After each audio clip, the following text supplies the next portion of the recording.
Pyetja e radhës thotë kështu, selam, pyetje thotë dëni hoç, çka vjen podcast për restorantet që bëjnë das, po me muzikë të allava, a është e lejuar apo jo, ma ke borç këtë përgjigje edhe e ki një kafe prej meje, thotë. Faleminderit që se di kush i jevis.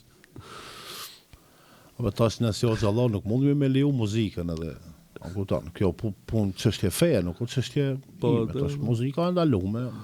Dasmat me muzikën në fen tonë janë ndaluar tash. Çka bëjmë ne o diçka tjetër. A kupton.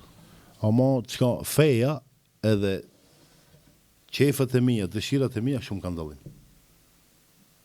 Por atë çka neve na kanë akuzuar përpara se ju gratë keni mundu, si keni lënë mu shkollu, keni çuar në për tokë. Ai se femicidin në Kosovë, ju shumë kënaqur. Nëse e kena bën këtë, si kena bën, pse jena musliman të mirë, as shqiptar të mirë. E kena bën pse asnjë as tjetër asim. Edhe në këtë rast, nuk mund më tash me bën qef. Unë i njoh këngëtar shumë rrinë, ndoshta pi kafe, ama nuk ka njeri që se di këtë. A mi qartë. Tash, fatkeqësisht, ajo është.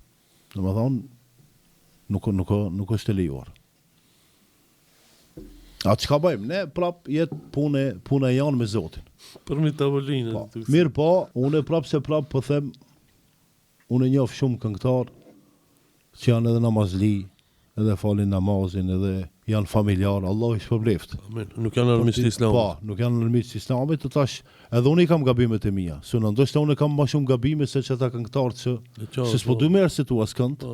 Ama tash nuk ban mu kapne për një çështje ose për një problem se dikush e ka, se në fundit të gjithë jemi njerëz. Normal. Të gjithë gabojmë, gabimtarët më të mirë janë ata që pendohen. Ndoshta ata vëllezërit tonë si çdo herë pendohen. Ku e dim ne?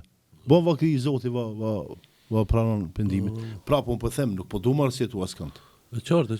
Mirë po, këngëtare, plus alkoolin, plus drogën, plus këtë, namaz jo, feja, ja, kjo ande ma keq.